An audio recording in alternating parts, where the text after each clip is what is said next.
everyone receive is a reflection of us. Welcome. One of the things that has been on my mind recently is reality. You see, a lot of our surroundings are what we think. So we see a lot of complications. We see a lot of problems in the world, and people ask ourselves why. People even ask, why does Jesus, or what is God, or whoever it may be, why does it imply this? Why do they allow it to happen?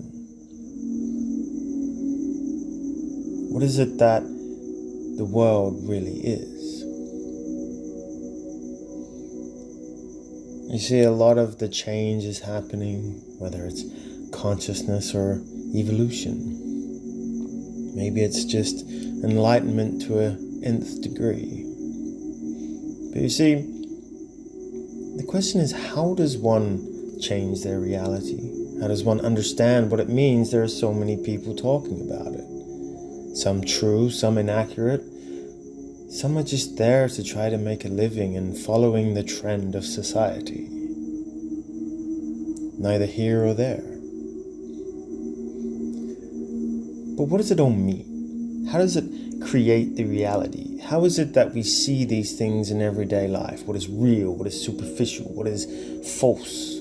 What is the narrative? How do you understand it? How do you put two and two together? You see, I like to look at it like this. We talk about we create our reality and these sorts of things, and that's a lot harder than it sounds, because we do, but we're not the only one. You've seen those videos of people when they put their minds together and focus on one thing, they can break a glass. Some of it is set up, yes, but this is genuine. The same with healing. You can heal people with enough focus and the right words and vocabulary or rhythmic chanting. And this is what it comes down to. This is what the agenda was. This is what they tried to do over centuries and decades, or whatever it might be. And it was to change the way people think. Change the way history has been written, to erase the truth and to imply their falsity. But you can't just do that with textbooks. You can't just do that without people knowing. And this was the greatest trick. This was the con. How do you do that? Well, a lot of the time you take away people's rights, their freedoms, their liberties. You put them in positions where they have no choice but to follow the narrative. This is all common in today's world and the past. But how does that change reality? Well, the more people that believe the same narrative or believe the same history or think the same thoughts, they create the holographic world. They create that world around them. They don't know they're doing it because their belief in their understanding of what history is, what knowledge is, what true factual information is what keeps the system going. I may have said this before, but I think it's relevant. Even more so today. This understanding that it isn't always just about meditation in today's world and being a better healer or being a better person and focusing on manifestations. It's not always about how you change your reality. It's about forgetting the past, forgetting the things that we've been taught. Because as long as you carry that with you, those ideas of how the world works, who won the wars, what is really true, whether it's Tartaria or who's it in Antarctica.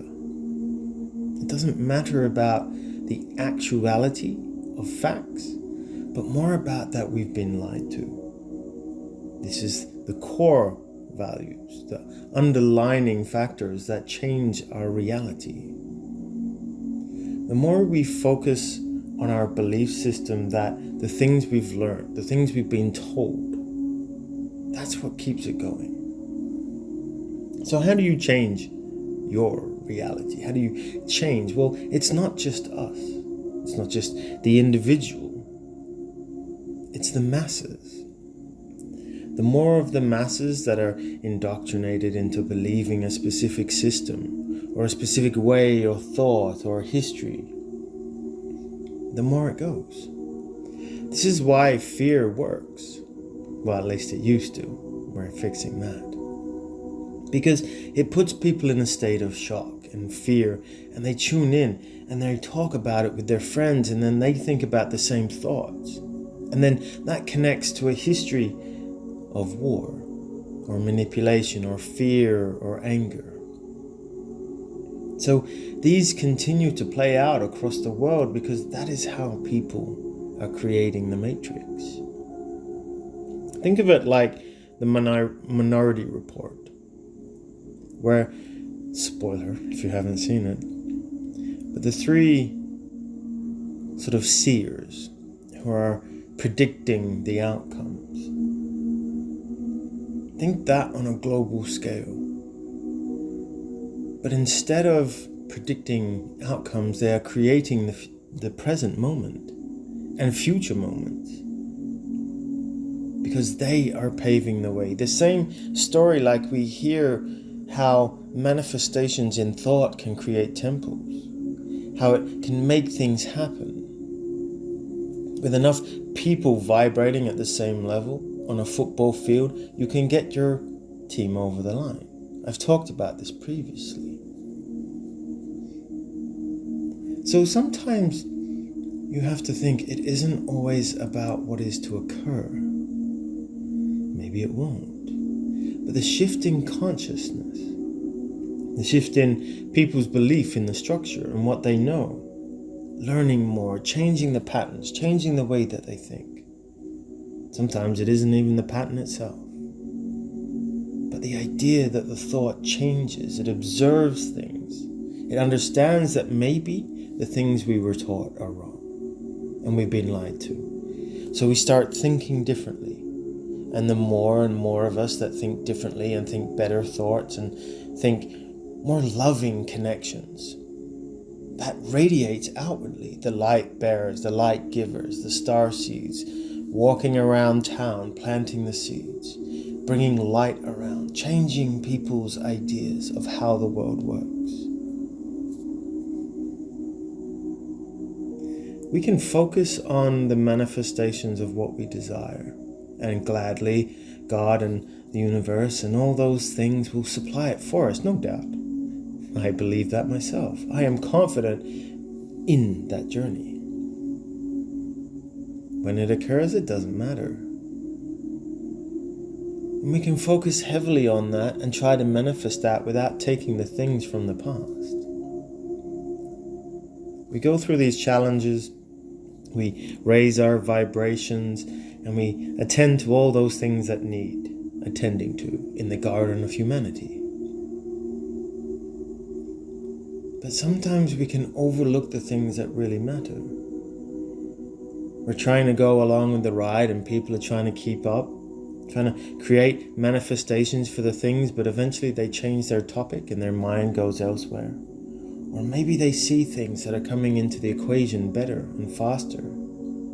More people are trying to keep us in a state of low vibration. It happens all the time. Maybe it is. Is it exciting? Yes. Because it allows us to move forward. It shows us that we're on the right path. So yeah, our realities, the ones that we see, whether it's fear and war, are all dictated by our own thoughts. Not just me and you, but everyone. I've said this before. The world is changing in a consciousness. And it isn't going to be some miracle shift where we wake up and we're in utopia. No, it's that transition of consciousness. We evolve through it, and we start meeting those people, those higher vibrational people, enjoy things more. We start seeing the results of the hard work, meeting the like-minded souls in the soul family. Maybe all of it is untrue. Perhaps. Perhaps it's not. But one of the things I do know is that if we want to succeed in our own manifestations, not only for me, not only for you, we have to look at those things that we still hold on to and we believe. Are they from our own thoughts or someone else's? But that doesn't mean we go and change the way people think. You can't force anyone to it. It is what it is. We've laid the groundwork. We're now ready to receive. The world will change. More and more things start coming into the situation.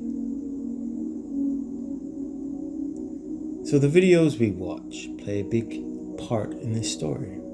That's why horror and all these scary things are there. Because people watch it, it's in their thought, they're afraid of it, so they create it. And if you sit back and think about that just for a moment, the things we watch, the things we do, the processes we go along with, we start to realize that we are creating that.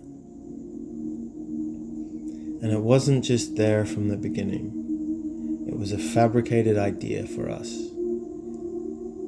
to be enslaved in a loop that we have created for ourselves. Not by choice, mind you. So this is what it means to set yourself free, is to allow your reality to be different. And then as you leave that circle, people will see your light and question themselves. And that is the beauty of humanity. So it is with that, I leave you with peace and love. Take care.